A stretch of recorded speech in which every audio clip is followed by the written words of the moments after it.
My dear child, I want you to know that everything will be fine. Please trust in me. I see the worries that weigh on your heart. Magandang gabi po sa inyong lahat, mga minamahal kong tagapakinig. Mga nakikinig ng salita ng ating Diyos at nagmamahal sa ating Diyos. Mga kapatiran, yes po. So, ang topic po natin ngayon ay paano nga ba natin malalaman na ang Diyos ay nasa atin? So, part 2 na po ito. So, paano nga ba po natin malalaman? So, una, kapag ang Diyos ay nasa atin, ito po ang tandaan natin. Makakadama tayo ng kakaibang saya na hindi pa natin nadama sa buong buhay natin. Walang katumbas na saya ang sinasabi ko. So, ganoon din ako nung una kong nadama ang Diyos. Ang humipo sa akin. So, nagsimula lang ito noong palagi akong nakakarinig ng salita ng Diyos. At nagsimula akong nagbabasa ng Biblia nung nasa Saudi pa ako noong 1992. At na-realize ko na ako ay makasalanan. Humingi po ako ng tawad sa ating Diyos at nang tanggapin ko si Jesus sa aking buhay. So, madalas akong nakakadama ng matinding saya sa aking puso. May kapayapaan. Kapag nasa atin po ang ating Diyos, palagi tayong may kapayapaan sa ating puso. Mapagmahal tayo, malawak ang pag-iisip, hindi makasarili at hindi madaling magalit. So magiging matulungin po tayo. Hindi lamang ang ating sarili ang ating iniisip, kundi ang iba pong mga tao, lalo na po ang mga taong may hirap o nangangailangan o mga pulubi na sila ay dapat nating tulungan, hindi lamang po sa salita, kundi sa gawa. O ang ating pamilya, ang ating mga kamag-anak ang nangangailangan, kundi ang aking kapwa. Ano man ang inyong katayuan sa buhay, wala man kayong trabaho, naalis kayo sa trabaho, nalugi sa negosyo, nagkasakit ng malubha o nawala ng mahal sa buhay. So huwag kayong bibitiw kay Lord.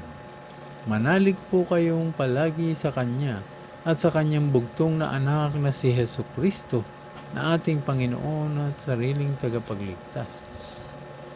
Sa dami ng mga nagpapatotoo tungkol kay Jesus ay masasabi po natin na ang Diyos ay totoo na bumaba sa atin, nagpagaling, bumuhay ng mga patay, gumawa ng mga himala na tanging Diyos lamang ang makagagawa nito.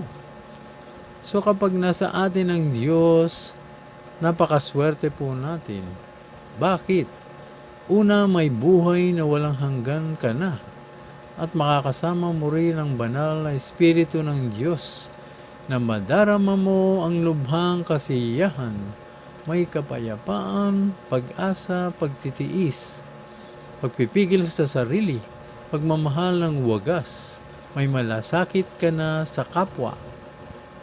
Minsan makakausap mo ang Diyos o magpapakilala siya sa iyo ng lubusan, kahit minsan sa panaginip. Minsan naman habang nagbabasa ka ng Biblia, kakausapin ka ng banal na Espiritu Santo tulad ng sinabi niya sa Marcos 16 verse 17. Sa pangalan ko magpapalaya sila ng mga demonyo. Hindi sila dumampot man ng ahas o uminom ng lason at mapagagaling ang mapatungan ng kanilang mga kamay. Ito ay may i-apply natin sa ating buhay na totoo ito. Gaya ng mga na-experience na naming mga Christian na tumanggap at nanalig kay Jesus. Dahil diyan, ikaw na ngayon ay may buhay na walang hanggan at hindi na mapaparusahan ang iyong kaluluwa pagdating na araw ng paghukom na nakatakda ng mangyari na sa banal na aklat na walang iba kundi ang Biblia So patuloy lang po tayong gumawa ng mabuti. Lumihis po tayo sa paggawa ng masama. Sundin po natin ang ating Diyos nang tayo makapasok sa kaharian ng langit. Sapagkat mahirap po makapasok dito. Maliban lang kung ikaw ay banal. Kung ikaw ay sumusunod sa Diyos at talagang nais mong gumawa ng mabuti sa araw-araw. So, ang salita ng Diyos na napaka-importante para sa lahat. Dahil may kaligtasan at kaligayahan sa pamilya, kamag-anak at sa kapwa. Kung nasa atin po ang Diyos, hindi na tayo maninigarilyo, iinom ng alak o magdadrugs. Hindi na tayo magiging sakim, hindi makasarili, hindi naninira ng kapwa o ng bubugbog ng asawa, hindi na rin nagsasalita ng masama, hindi mainitin ang ulo, hindi na nakikipagrelasyon sa hindi asawa. Ang palaging nasa isip ay gumawa ng mabuti sa kapwa araw-araw. So gaya ng nakalagay po sa Biblia, ang paggawa ng mabuti ay pag-iipon ng kayamanan sa langit. Matuwid, makatarungan at banal. So kapag wala sa inyo ang katangian ng banal na Espiritu Santo, hindi tunay ang inyong pananampalataya. Walang kabuluhan ang inyong ginagawa. Sapagkat lahat po ay nakasulat sa aklat ng Diyos.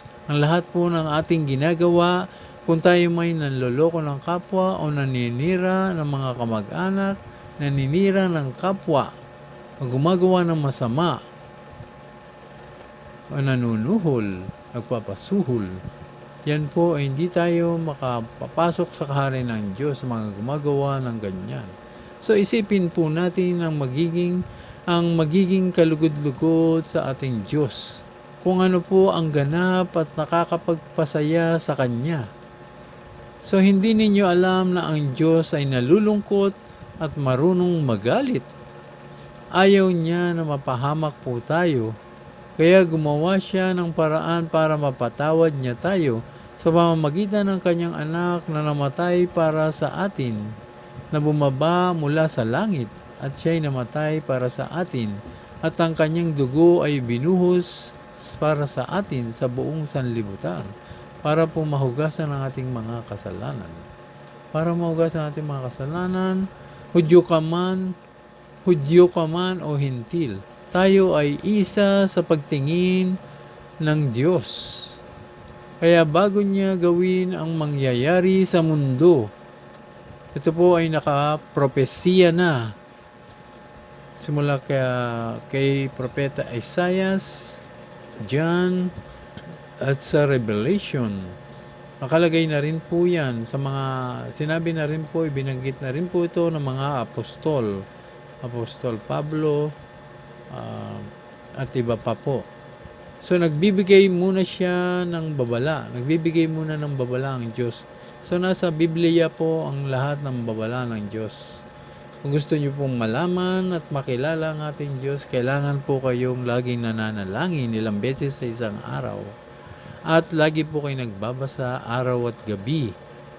At ipapaunawa po sa inyo ng Banal na Espiritu Santo kung ano at kung ano ang ibig ng Diyos at kung paano natin susundin ang ating Diyos. Kung paano po tayo magiging mabuti at magiging banal sa paningin ng ating Diyos.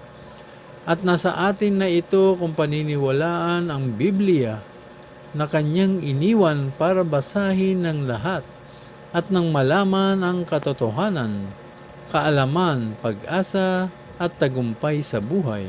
So kapag kasama natin ang Diyos na sumusunod, wala na tayong hahanapin pa.